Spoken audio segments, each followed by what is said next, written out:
दोस्तों, अगर आपके घर में कोई बार-बार चोरी होती है, तो आप क्या करेंगे? तो आप उस चोर को पकड़ेंगे या फिर ये कहेंगे कि भई किसी ने तो चोरी की है, हम एक काम करते हैं पूरे मोहल्ले को ही ख़त्म कर देते हैं। दोस्तों ऐसे ही कुछ जो तर्क हैं, वो आजकल की बहस में दिए जा रहे हैं। न्यूज़ डिबेट आपने देखी होगी जिसमें कहा जा रहा है कि इसको ख़त्म कर दो, उसको ख़त्म कर दो। और उस न्यूज़ डिबेट में आपने देखा होगा कि एक जो बहुत ही समझदार पढ़ा-लिखा पत्रकार जो था, अनुभवी पत्रकार था, वो कहता है कि भई ये जो प्राइवेट कोचिंग है इनको बंद कर दो, क्योंकि यही ज़िम्मेदार हैं। यही वो लोग हैं जो पेपर खरीदते हैं। इनमें बहुत से लोग होते हैं, वो बहुत रसूखदार हैं, उनके बहुत संपर्क हैं बड़े लोगों से और वो पेपर खरीदते हैं, तो क्यों ना उनको ही बंद कर दिया जाए। और एक महिला पत्रकार है, बहुत ही समझदार है, वो इससे भी आगे की बात कहती है। वो कहती है कि भई इसके लिए तो यूट्यूब टीचर्स ज़िम्मेदार हैं, क्यों नहीं इनको ही ख़त्म कर दिया जाए। क्योंकि ये आजकल बड़े ही सुपरस्टार बनकर घूम रहे हैं और बहुत पैसे कमाते हैं, गरीब और भावुक स्टूडेंट्स को भ्रमित करते हैं और जो उनकी भावनाएँ हैं उनके साथ खेलते हैं। और दोस्तों अब हालात ये है कि वो जो यूट्यूब शिक्षक हैं, टीचर्स हैं, वो तो मीडिया को कोस रहे हैं और जो मीडिया है, वो कोचिंग को कोस रही है और यूट्यूब टीचर्स को कोस रही है। और हालात ये है कि दोनों एक दूसरे को कोसने पर आमादा हैं। अब ये पहले से ही इस स्तर के हैं या अब आए हैं, ये एक अलग बात है, लेकिन दोनों लग एक जैसे ही रहे हैं। अब दोस्तों इसमें हमारे द्वारा हमको जो समझने वाली बात है वो ये है कि कोई भी देश हो, वहाँ के जो सरकारी संस्थान हैं उनसे ज़्यादा अगर प्रभावी प्राइवेट संस्थान हैं और प्राइवेट जो संस्थान हैं उनसे ज़्यादा प्रभावी कोचिंग है, तो दोस्तों ऐसा होना किसी भी देश के लिए, उस देश की शिक्षा व्यवस्था के लिए बिल्कुल भी अच्छा नहीं है। ये उसके हल्केपन को ही दर्शाते हैं कि वहाँ पर शिक्षा व्यवस्था के क्या हाल है। और दोस्तों हमें ये भी ध्यान रखना चाहिए कि कोई भी अच्छी चीज़ हो या बुरी चीज़ हो, कोई भी चाहे वो पैदावार हो, फसल हो या वो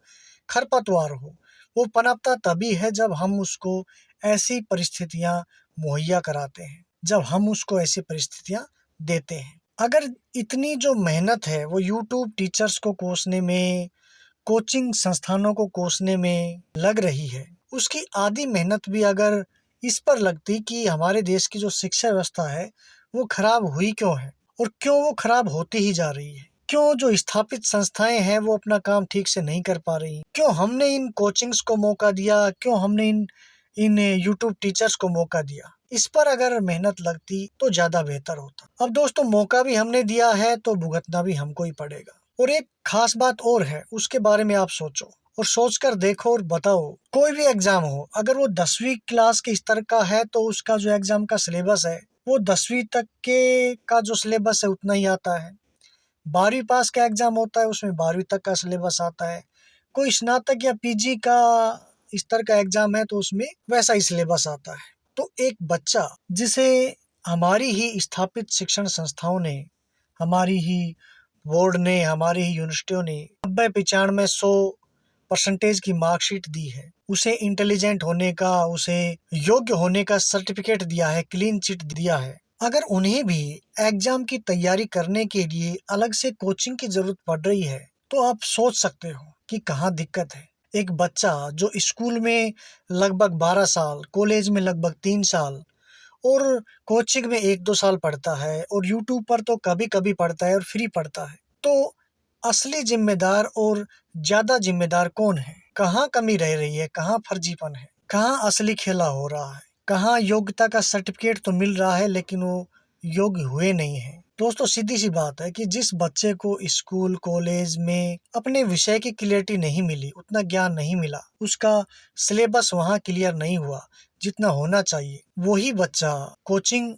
और यूट्यूब टीचर्स की तरफ भागता है। तो हमें प्रयास ये समझने का करना चाहिए कि जो बच्चा स्कूल कॉलेज में पढ़कर निकला है उसके बावजूद उसकी वो योग्यता क्यों नहीं होती जो होनी चाहिए, जिसका सर्टिफिकेट किसी जिम्मेदार संस्था ने दिया है। इस पर ध्यान देना चाहिए, इसकी आवाज उठानी चाहिए। इसलिए असली जिम्मेदार की जिम्मेदारी तय कीजिए। हालांकि मुश्किल है लेकिन असली जो कारण है वो कहीं और है। ये जो कोचिंग्स हैं, ये जो यूट्यूब टीचर्स हैं, ये तो विकल्प हैं। आदमी विकल्प की तरफ तभी भागता है जब उसको सही जगह से सही समाधान नहीं मिलता।